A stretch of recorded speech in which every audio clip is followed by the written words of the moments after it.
Hello drama lovers, welcome back to my YouTube channel. So guys, आज की इस video में मैं कोरियन ड्रामा हार्ट बीट के एपिसोड 2 को एक्सप्लेन करूंगा। मैं इसका एपिसोड 1 ऑलरेडी अपने चैनल पे एक्सप्लेन कर चुका हूं, तो आप उसे जाकर देख सकते हैं। और अगर आप मेरे चैनल पे नए हैं तो मेरे चैनल को सब्सक्राइब ज़रूर कीजिएगा। और अगर आपको वीडियो पसंद आए तो लाइक, कमेंट और शेयर करके मुझे सपोर्ट कीजिएगा। तो चलिए वीडियो को स्टार्ट करते हैं। एपिसोड 2 की स्टार्टिंग एपिसोड 1 की एंडिंग से ही होती है, जहां हमें देखते हैं कि इनहाई सिनवू को काट देती है। अब वो उसे जमीन पे गिरा देती है। इसके बाद वो वहां से जाने लगती है, लेकिन वो पीछे मुड़ के देखती है कि सिनवू कोई भी रिएक्ट नहीं कर रहा होता है। ये सब देखकर इनहाई को काफ़ी ज़्यादा घबराहट होती है, तो वो चेक करने के लिए शिनवू की तरफ जाती है। वो शिनवू को कहती है कि उठ जाओ, लेकिन तभी वो नोटिस करती है कि शिनवू कोई भी रिएक्ट नहीं कर रहा। तो वो उसके दिल की धड़कनों को सुनती है, लेकिन उसे ये नहीं पता होता है कि वैम्पायर्स के पास दिल नहीं होता। तो वो घबरा जाती है, तो जल्दी से शिनवू को हॉस्पिटल ले जाती है, जहां पर उसका ट्रीटमेंट होता है। लेकिन डॉक्टर बताते हैं ये थोड़ी देर पहले ही मर चुका है। ये सब सुनकर इनहाई को यकीन नहीं होता कि काटने से किसी की मौत हो सकती है। अब वो बिल्स को पेमेंट करने जा रही होती है। तभी हम देखते हैं कि शिनवू के बगल में एक इम्प्रेशन लाया जाता है, जिसके सर से खून बह रहा होता है। तभी वो इस चीज़ पे रिएक्ट करता है और उसका ब्लड पीने का मन होता है, लेकिन वो ऐसा नहीं करता। वो कहता है कि इतने सारे लोगों के बीच में ब्लड नहीं पी सकता।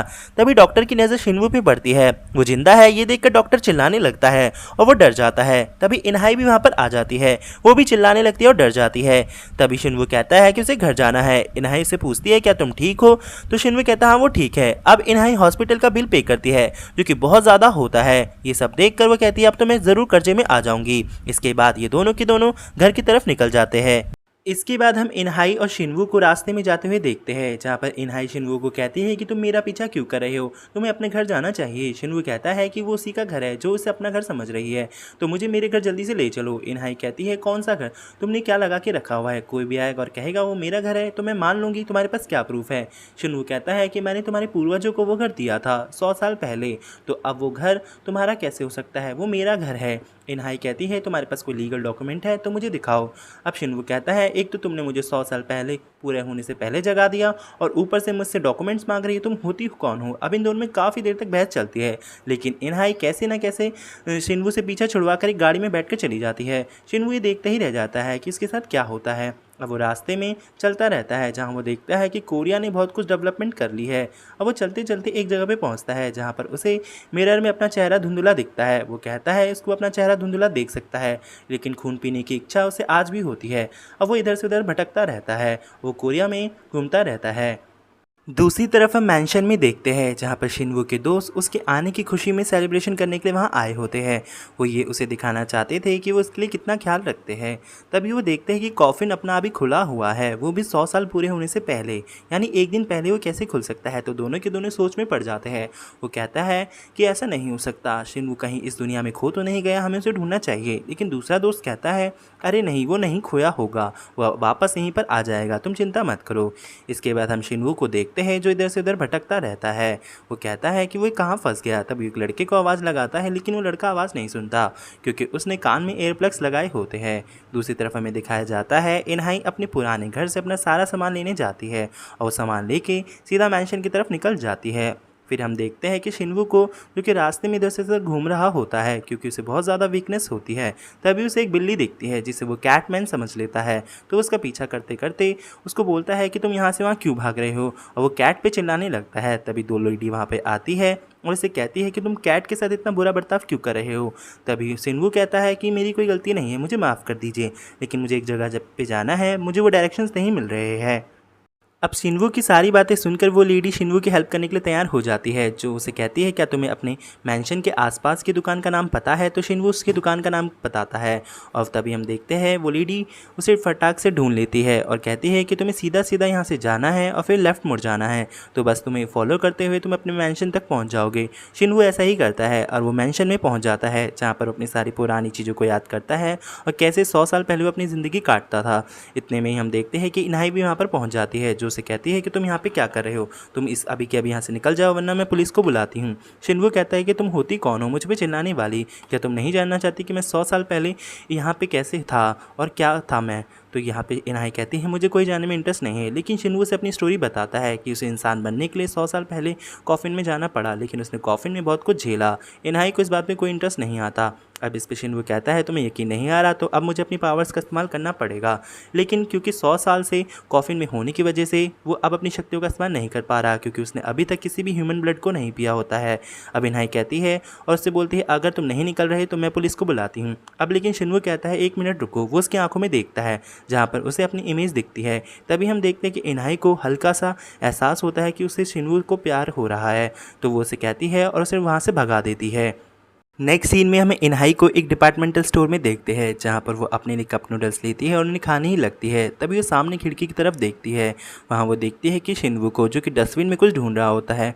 तभी उसकी और शिनवू की आई कांटेक्ट होती है। शिनवू भागकर सीधा उसके खिड़की की तरफ आ जाता है, जो कि उसे ऐसा देख रहा होता है कि उसे भी नूडल्स खाने हैं।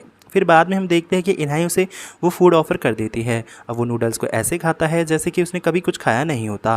वो खाने लगता है और उसे काफ़ी मज़ा आता है। इनहाई उसे ही देखती रह जाती है। इतने में हम देखते हैं कि शिनवू क्योंकि अभी पूरा इंसान नहीं होता है तो उसे उन नूडल्स से ही नशा होने लग जाता है। वो वहाँ पर बहुत सारा बज क्रिएट कर देता है जिससे लोग उसे ही देख रहे होते हैं। ये सब देखकर इनहाई को काफ़ी ज़्यादा गुस्सा आता है और वो शिनवू को वहीं छोड़ के वहाँ से चली जाती है। अब हमें दिखाया जाता है शिनवू अपने सपनों में अपने पुराने दिनों को याद कर रहा होता है, जहाँ पर उसने अपनी फीमेल लीड के साथ सपने सजाए होते हैं। तभी उसकी नींद खुलती है जहाँ पर पुलिस वाला उसे कहता है कि आप यहाँ नहीं सो सकते, आप अभी के अभी यहाँ से चले जाइए। अब शिनवू बाहर निकल जाता है जहाँ पे रास्ते में चलते चलते उसे एक बिल्ली दिखती है। वो कहता है ये ज़रूर वो बिल्ली नहीं होगी, तो वो वहाँ से जाने ही लगता है। लेकिन इतने में बिल्ली पीछे से आवाज़ देती है और कहती है कि तुम्हें किसी भी बिल्ली को ग्रीट करना चाहिए। अब यहाँ पर हम देखते हैं कि शिनवू खुश हो जाता है क्योंकि वो कैटमैन ही होता है। वो उससे गले लगता है। अब कैटमैन बताता है ना तुम पूरे इंसान हो ना ही पूरे वैम्पायर, तो तुम इन दोनों के बीच में फंसे हुए हो और जिस लड़की ने ये दरवाज़ा खोला होगा वो कोई आम लड़की नहीं होगी, तो तुम्हें उसे प्रोटेक्ट करना होगा। नेक्स्ट मॉर्निंग हम देखते हैं कि इनहाई अपनी पुरानी अपार्टमेंट में जाती है जहाँ पर उसका सामान फेंका जा रहा होता है। वो बिल्डर से बात करती है और कहती है कि प्लीज़ मुझे टाइम दीजिए सारा सामान निकालने के लिए, लेकिन बिल्डर उसकी एक बात नहीं सुनता और उसे धक्का मार देता है।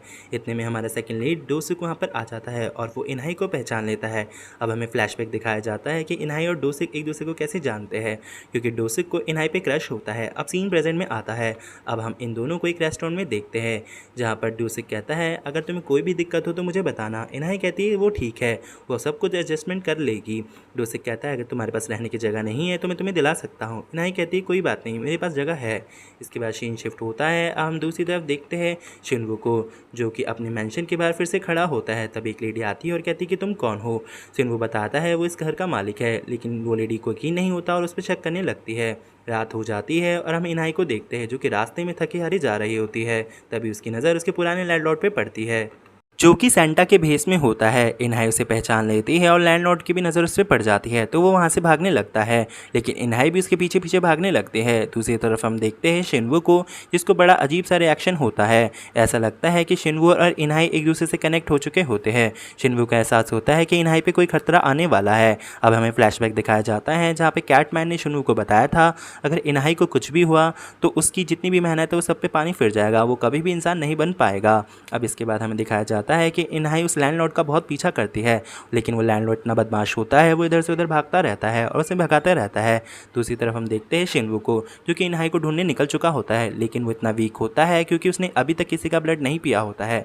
तभी हम देखते हैं वो एक ब्लड की बोतल निकालता है और उसमें से एक ड्रॉप पी लेता है और जिससे उसे इसकी वैम्पायर्स पावर्स मिल जाती है। वहीं हम देखते हैं कि इनहाई अभी भी लैंडलॉर्ड का पीछा कर रही होती है। दूसरी तरफ हम देखते हैं कि शिनवू एक ऊंची बिल्डिंग पे जाता है और वहाँ पर वो अपनी शक्तियों का इस्तेमाल करता है और फोकस लगाता है कि इनहाई कहाँ गई होगी, और उसे पता चल जाता है कि इनहाई कहाँ है। हम देखते हैं कि इनहाई अब एक सुनसान जगह पर आती है, लेकिन लैंडलॉर्ड पीछे से आकर उसे धक्का मार देता है और अब वो उसे मारने ही वाला होता है, लेकिन इतने में शिनवू वहाँ पर आ जाता है और इनहाई ये सब देख के हैरान होती है। अब हम देखते हैं लैंडलॉर्ड शिनवू पे बहुत देर से हमला करता है, लेकिन शिनवू को कुछ नहीं होता है। ये सब देखकर लैंडलॉर्ड भी हैरान होता है। इनहाई समझ जाती है कि शिनवू ने जो भी कहा वो सब सच है, कि वो एक वैम्पायर है, और इसी के साथ एपिसोड 2 यहीं पर ख़त्म हो जाता है। मिलते हैं अब इसके एपिसोड 3 में। तो अगर आपको वीडियो पसंद आए तो लाइक, कमेंट और शेयर ज़रूर करना।